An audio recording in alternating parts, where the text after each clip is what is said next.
এখনকার লেখা নম বিষ্ণু নম। প্রত্যেকটা মানুষই জীবনে একটা ভগবানের স্তর নিয়ে জন্ম নিয়েছে, যে কোনো মানুষ যে কোনোভাবে। আমি বাঙালি, আমি বাংলার ঠাকুরকে ভালোবাসি। তার জন্য কোনো জাত ধর্ম নির্বিশেষে আমি ভালোবাসি। সে যে জাতিই হোক, একটাই পরিচয় আমার, মানুষ।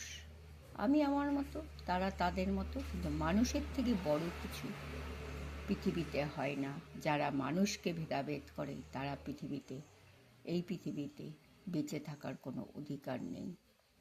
যে জায়গায় করেছে তাদের চিন্তা, কিন্তু আমাদের ভারতবর্ষ সুজলা সুফলা শস্য শ্যামলার জায়গা, সেখানে কোনো ভেদাভেদ চলবে না।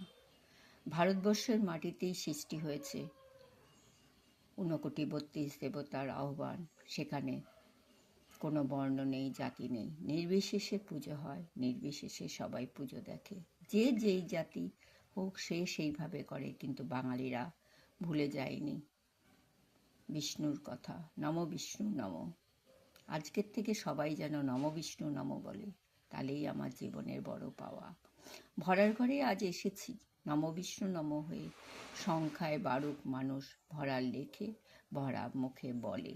তোমরাও লেখা দেখো, মুখ থেকে শোনো। যদি তোমাদের জীবনে একটু পরিবর্তন হয়, তার নামই জীবন। তোমরা সর্বদা ভালো থেকো। ভরা সর্বদা কষ্টে থাকাটা জীবন, কষ্টই তার জীবন।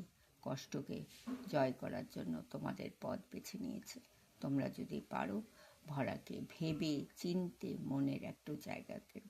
কিন্তু যারা ভরার লেখা দেখছে, শুনছে মুখের কথা, তাদের কাছে ভরার একমাত্র প্রার্থনা তারা যেন সকলে ভালো থাকে, দিনগুলো যেন তাদের ভালো কাটে, জীবনের প্রত্যেকটা মুহূর্তে যেন ভগবান তাদের সমস্ত আশা আকাঙ্ক্ষা পূর্ণ করে।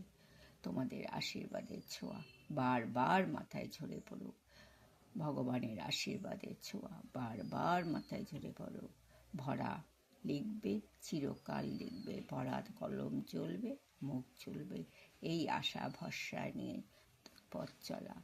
যারা ভরার লেখা দেখে আর ভরার মুখের কথা শুনে, তাদের জন্য ভরার একটাই বার্তা, তারা যেন ভালো থাকে। ভরা যেন ভগবানের কাছে প্রার্থনা করে, যারা আমার লেখা দেখে, মুখের কথা শুনে, তারা সবাই ভালো থাকুক। তোমাদের আশীর্বাদে ছোঁয়া বারবার ঝরে পড়ুক।